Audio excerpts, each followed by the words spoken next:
Narito ang 7 larong Pinoy na maaring inyong gawin sa loob ng bahay tuwing tag-ulan. Balikan natin ang saya ng kabataan. 1. Jackstone ay pinaniniwala ang hango sa sinaunang larong Roman na knuckle bones. 2. Luksong baka. Ang baka ay hindi literal na baka. Ito ang bass player na lumuluhod at tinatalunan. Pero this time, maaring una nang gagamitin. 3. Taguan sa dilim. Hide and seek.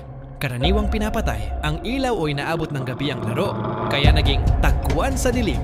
Pero iwasang magtago kapag inuutusan ng magulang. 4. Tumbang preso. Soft version. Isa sa pinaka-popular na larong kalye sa Pilipinas at ginagamitan ng lata at tsinelas. Sa soft version water bottle muna tayo. 5. Chinese garter. Kahit tawag ay Chinese garter, wala itong opisyal na pinagmulan sa China. Gawa ito sa pinagtahi-tahing garter ng mga bata. Kung wala maaring gumamit ng goma ika nga ng iba ay legas. 6. Paper boat race.